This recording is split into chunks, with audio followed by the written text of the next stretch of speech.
Agora, por exemplo, eu mantenho contato diário com diplomatas americanos, russos e alemães para entender o conflito, né? E aí a parceria brasileira, né, a participação brasileira do grupo BRICS me ajudou muito, porque para discutir BRICS eu viajei muito para Moscou, e aí são as pessoas agora que te, né, São os contatos. que te explicam o que está acontecendo, qual a probabilidade de um confronto, E o que eles etc. estão falando lá? O que os caras na Rússia estão sentindo nesse momento? Eu acho que uma coisa que chama atenção é que o Putin não fala muito da guerra na mídia russa. Ele aparece na TV todos os dias, mas fala sobre cripto, sobre... Sobre enfim, cripto? Tem um Que debate interessante. super interessante se é para banir ou não, né? Vários países estão começando a banir agora. A China já baniu. A Rússia se preocupa com alto consumo de energia, né? Desculpa, né? Enfim, esse é um tema que está sendo discutido se é ou não é, porque um governo que quer controlar o sistema financeiro se preocupa com aquilo, porque Claro. aquilo não consegue controlar. Então, Sim. se você tem um viés autoritário, Sim. sua intuição sempre é querer controlar essas Só que coisas. tem uma vantagem também, né? Porque se você for uma cripto, o seu país assumir essa parada, você fica protegido contra Exato. ameaças externas, como o cara vai embargar o Bitcoin. Foda-se, tá ligado? Exato. Mas aí eu acho que os russos querem, eles já, por exemplo, tentam... antigamente, mesmo a Rússia fazendo comércio com a China, por exemplo, via da moeda russa para o dólar, depois do dólar para a moeda chinesa. E agora isso já vai direto, cortar o papel do dólar justamente para reduzir o poder de barganha dos Estados Unidos. Entendi. Agora, então, pode haver sim um ataque iminente, mas eu, assim, também acompanho no jornal, etc., eu acho que haveria algum tipo de, né, retórica mais pró-guerra, dizendo que agora chegou a hora da Rússia, enfim, mostrar quem é. Algo assim, mas não está tendo isso. Mas isso pode mudar, eu acho que só tiver um conflito se tiver alguma coisa... Pode ser algum ataque dentro da Ucrânia contra a população russa, por exemplo, ou contra os rebeldes pró-russo que já ocupam, pró-Rússia que já ocupam a parte da Ucrânia.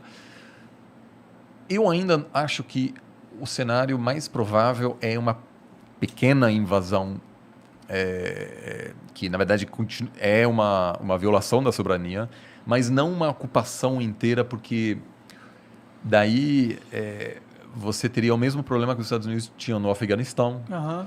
E no Iraque, que você começa a ter rebeldes, guerrilha. E isso aí vira um pesadelo. O presidente que está lá agora, ele é pró-Rússia? Não, o presidente, o Zelensky, é uma pessoa, enfim, que é um comediante.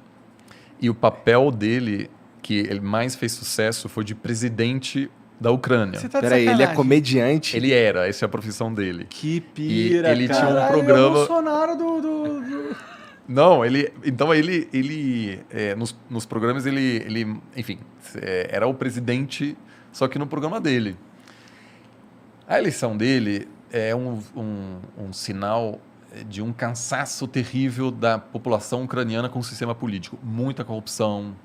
Então, quando eles elegeram esse cara, também foi uma forma do eleitor dizer à elite política, a gente cansou de vocês. Então, ele tem uma posição mais pró-Ocidente, é mais popular do lado da Ucrânia, que fica perto enfim, da Europa. E aí a Ucrânia vem tendo presidentes que às vezes são mais pró-Rússia, mais pró-Ocidente. O atual tem uma taxa de aprovação baixíssima. Então tem duas teorias. Ou uma invasão levaria ao colapso porque a população diz: eu não vou morrer defendendo esse governo, que é um palhaço, é um profissional de fato. Que loucura. Volte a fazer o que você estava fazendo.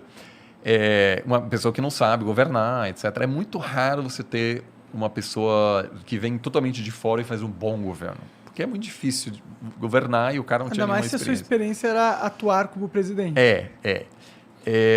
Atuar E a- mesmo no teatro. E a outra, Exato. mas a outra alternativa é a invasão desperta, de repente, um apoio ao governo. E não dá pra saber, né? Não dá para saber. Isso que aconteceu, aliás, no governo Bush, no 11 de setembro. O Bush já estava assim, as pessoas começavam a perceber que aquilo não era um bom presidente, né? Uma pessoa muito incapaz, etc. Aí aconteceram os ataques, viram Bush com a bandeira americana lá em Nova York e, de repente, de um dia para outro, tinha uma taxa de aprovação muito alta, que levou ele à loucura para, né? Enfim, que ele Guerra ao levou terrorismo. no final a guerra no Iraque, que um líder menos popular jamais poderia ter feito. Então, ninguém sabe como a Ucrânia vai reagir. Isso é o grande problema e isso também é o problema do Putin. Porque ele claramente não quer se envolver aí no negócio que, aliás, a Rússia já viveu nos anos 80 quando invadiu o Afeganistão.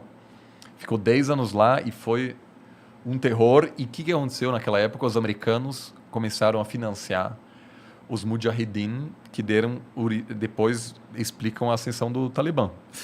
Os americanos apoiaram radicais que depois, né, vamos dizer, se transformaram no grupo que acabou atacando os Estados Unidos no 11 de setembro. Então, o que os americanos fariam no caso de uma invasão russa na Ucrânia? Iam mandar muitas armas para a resistência. Então, aquilo aí é um negócio que eu acho que para a Rússia, eu acho que não compensaria, porque o custo econômico é enorme num país que, assim, tem reserva, mas uma ocupação é muito, muito cara. Penoso, né?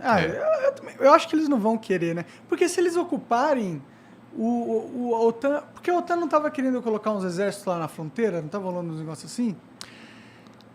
Eu acho que, assim, os Estados Unidos cometeram um erro gravíssimo, porque em 2008 o Bush falou que algum dia a Ucrânia vai fazer parte da OTAN.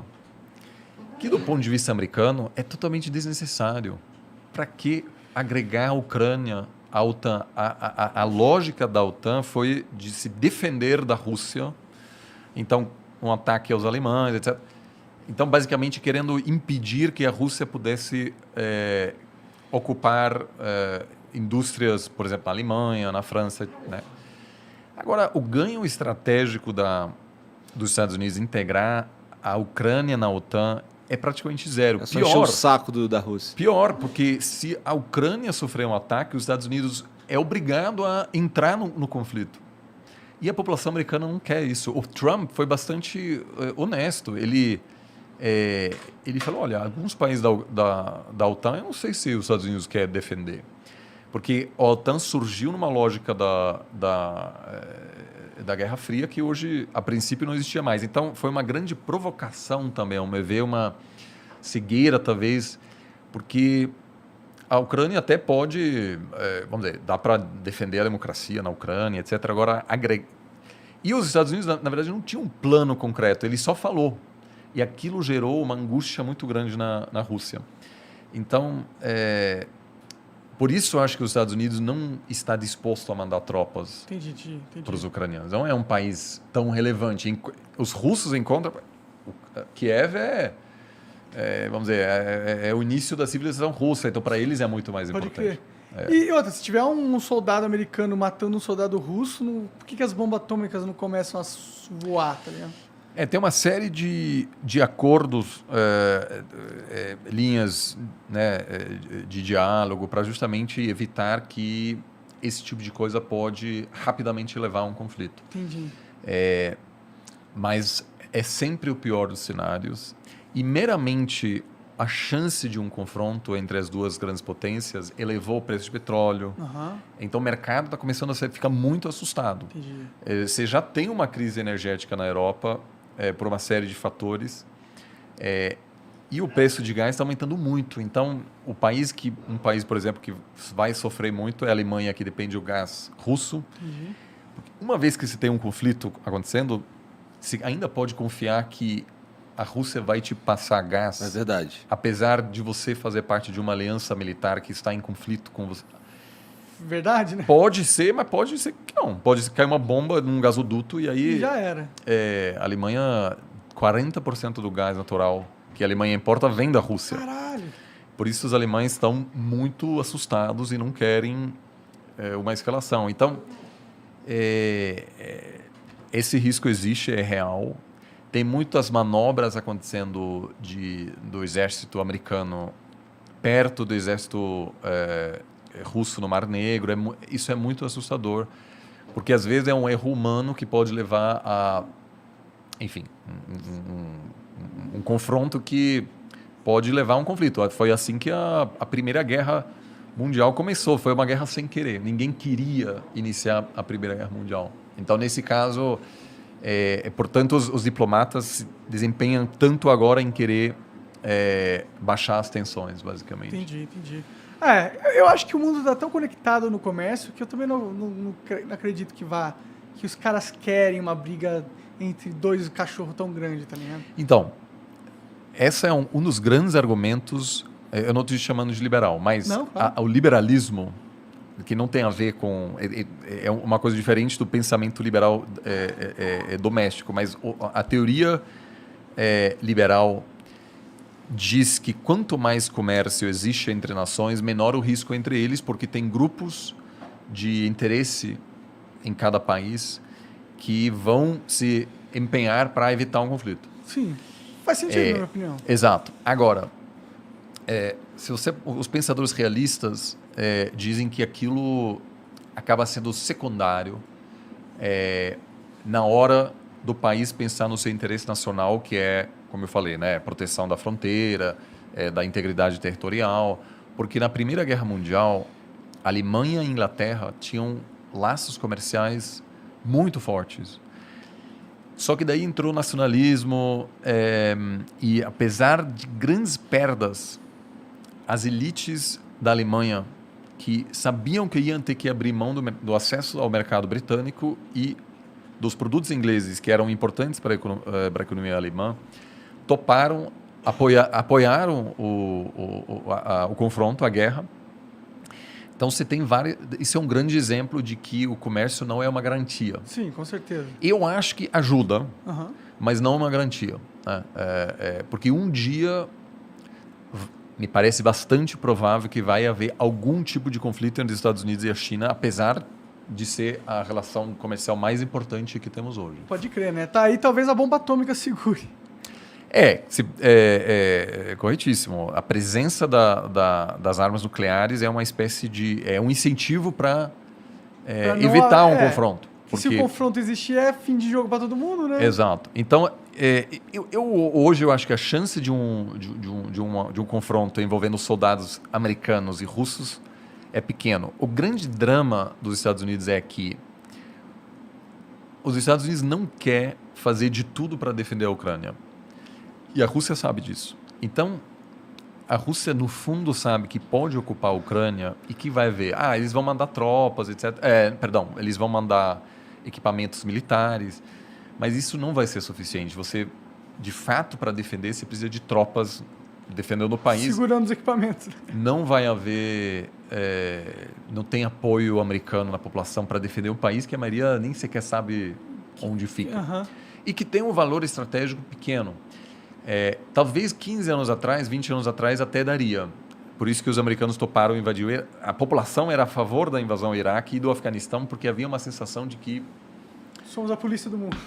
Que hoje não existe mais. Né? Tem, assim, claramente o argumento de que os Estados Unidos precisa se dedicar mais a desafios internos e menos a questões externas foi o grande argumento do Trump. Sim.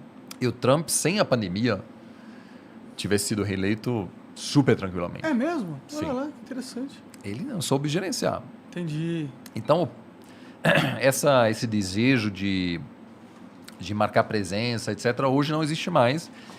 E é justamente isso que também incentiva países como a Rússia e a China a... ganhar mais poder, né? Exato.